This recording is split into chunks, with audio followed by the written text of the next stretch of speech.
My ex-wife demanded I split the $80K I saved for my kids among her other 4 children, but when she sued me for child support, the judge destroyed her case and confirmed that money would never be theirs.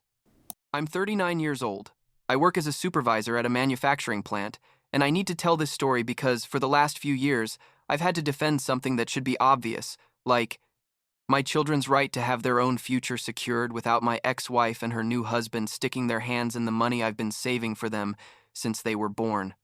And when I say saving, I'm not talking about putting away a few dollars here and there. I'm talking about real sacrifices, serious planning, giving up things to make sure Emma and Noah could go to college without being drowning in debt, like what happened to me. I guess I should start at the beginning. When Emma was born like 18 years ago, Rebecca and I were married. We lived in a small apartment on the outskirts of the city, and I had just gotten my job at the plant. I wasn't making much back then, honestly, but from the moment I held Emma at the hospital, I decided I was going to do something my parents were never able to do for me. I was going to save for her education. I opened a savings account specifically for that, and every month, without fail, I deposited what I could. Sometimes it was $50, sometimes $100 if I'd worked overtime, but there was always something. When Noah was born 3 years later, I did exactly the same thing for him. Another separate account, same discipline. Things with Rebecca started to deteriorate when the kids were like 5 and 2, basically. I'm not going to get into all the details of the divorce because that's not the point of this story, but let's say it was relatively amicable compared to other divorces I've seen. We agreed on 50-50 shared custody. No child support from either side because we both worked and earned roughly the same, and each of us covered the kids' expenses during our week. It worked well for years. Seriously, we didn't have any major drama until all this started. What did happen during those years is that I kept saving, religiously for Emma and Noah. I never stopped depositing into their accounts. And the truth is I had 2 strokes of luck, if you can call them that significantly increased those funds. First, like 7 years ago, I had an accident at work. Nothing super serious, but I hurt my back and had to be out for about 3 months. The company gave me a settlement of $25,000 as part of the agreement not to sue. And I, instead of spending that money on a new car or vacation or anything for myself, split it between the kids' 2 accounts. $12,500 for each one. Rebecca found out and criticized me, said I was being ridiculous, that I could have used that money to fix up my house or to enjoy life a little, but I was clear that this was for our children's future. Then, 4 years ago, my Aunt Marjorie died. She was my mom's sister, never married, didn't have kids, and basically I was her favorite nephew because I visited her often and cared for her when she was sick. She left me $30,000 in her will. And again, I did the same thing. $15,000 for Emma, $15,000 for Noah, straight into their college accounts. By that point, between the constant savings, the settlement, and the inheritance, each of my kids had approximately $40,000 saved up. It's not enough to cover 4 full years of college, obviously, but it's a huge cushion that would give them so much freedom to choose what to study and where without being enslaved by student loans. Rebecca remarried 3.5 years ago to Michael, a guy she met at work. Michael has 2 kids from a previous marriage, a girl who's 14 and a boy who's 11, I think. And then Rebecca and he had 2 babies together in rapid succession, one after the other. So suddenly in that house there are 6 kids total, Emma and Noah, 1 week a month, Michael's 2 kids all the time because apparently his ex barely sees them, and the 2 new babies. I didn't get involved in any of that, honestly, because it wasn't my problem. I kept fulfilling my part of shared custody, kept saving for my kids, and thought everything was going well. But then the requests started, and at first, they were subtle. Rebecca called me one day 2 years ago, super casual, and said, "Hey Thomas, Michael and I were thinking, since you have those college funds for Emma and Noah, what would you think about paying us a bit more in child support so we could start saving for the other kids too?" And I was like, "What?" I told her, "Rebecca, we have 50-50 custody. There's no child support because that's what we agreed, and the money I've saved for our kids is exactly that. For our kids, the ones you and I have together. The other kids aren't my responsibility." She got a bit defensive but let it go. Said it was just an idea, not to get like that.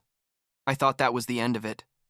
But like 6 months later, Michael called me, and that conversation was much more direct and much more annoying. He told me they'd been talking as a family and felt it wasn't fair that Emma and Noah had so much money saved for college when his other kids had nothing. He suggested, and I'm not exaggerating, he literally suggested that I consider splitting the college funds equally among all 6 kids. Like, take the $80,000 I'd saved for my 2 children and divide it among 6 kids, giving each one approximately $13,000. I told him he was absolutely crazy if he thought I was going to do that. That money came from my work, from a settlement for an accident that I suffered, from an inheritance my aunt left specifically to me because we were close, and all of that was for Emma and Noah, period. Michael got upset, told me I was being selfish, to think about the whole family, that all the kids were siblings now and should have the same opportunities. And I told him, look, Michael, I didn't choose to have 6 kids, you did. You have 2 kids from your first marriage. You decided to have 2 more with Rebecca, and those are your decisions and your responsibilities. My responsibilities are to Emma and Noah, period. If you want to save for your other kids, go ahead, but don't ask me to use my money to solve your financial problems. We hung up on bad terms, basically. After that call, Rebecca tried a different approach, and this was probably the lowest she could go. She started putting things in Emma's head, who at that point was like 16 years old. She'd tell her things like, your dad has all that money saved for you. Don't you think it would be nice to share a little with your baby siblings? They're also going to need to go to college someday. Wouldn't you like to help them? Emma told me this one night when she came to my house. She was super confused and felt guilty, and I got furious, like really furious in a way I hadn't felt in years. I explained to Emma very clearly that money was hers, that I had worked hard and made sacrifices specifically for her and her brother, and that she had no moral obligation to share it with Michael's kids or with the babies that Rebecca and Michael decided to have. I told her, Emma, you didn't choose to have 4 additional siblings. That was a decision your mom and Michael made, and it's not your job to solve their financial problems. That money is yours, for your education, for your future, and nobody has the right to make you feel bad about it. She felt a bit relieved after that conversation, but I could see they were pressuring her from the other side. The next day, I called Rebecca, super angry, and told her we needed to meet to talk. We met at a coffee shop near her house, and I arrived already prepared to confront her. I told her directly, Rebecca, what do you think you're doing putting those ideas in Emma's head? She's a teenager. She doesn't have to carry the weight of your financial decisions. And Rebecca got defensive immediately, said she was just trying to teach Emma about generosity and family, that she didn't see anything wrong with suggesting she think about her siblings. I responded that there was a huge difference between teaching generosity and emotionally manipulating a girl into giving up money that her father saved for her for 18 years. The conversation got tense. She started crying and saying, I'd always been selfish, that I never thought about anyone but myself. And I told her, Rebecca, stop for a second. I'm thinking about my kids, the kids you and I have together. That's not being selfish. That's being a responsible father.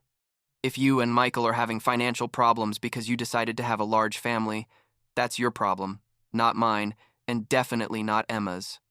I made it very clear that if she kept pressuring Emma or Noah about this, we were going to have serious problems.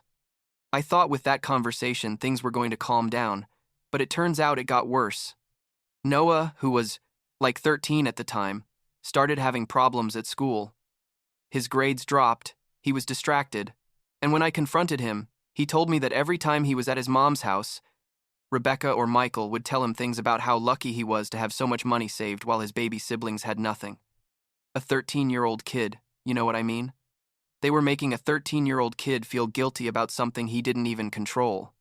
I met with his teacher and explained what was happening at his mother's house, and she agreed that family stress was clearly affecting him. And that same week I called my lawyer, the same one who had handled our divorce years earlier, and explained the whole situation. He told me to document everything, every conversation, every text message, every time the kids told me something about pressure or manipulation. He suggested I send a formal letter to Rebecca warning her that if she continued with this behavior, I was going to seek full custody of the kids, arguing she was creating an emotionally damaging environment for them. I sent that letter, certified and everything, and for a while things calmed down a bit. Rebecca stopped making direct comments to the kids, or at least that's what it seemed. But Michael apparently didn't get the message, or decided to ignore it. He called me again like a year ago, this time with a more aggressive tone. He told me they were really struggling financially, that the babies were expensive, that his two older kids needed orthodontia and extracurricular activities, and that they needed help. I asked him what kind of help he expected from me, and he literally asked me to lend them $10,000 from Emma and Noah's college funds. To lend them, as if I was ever going to see that money back.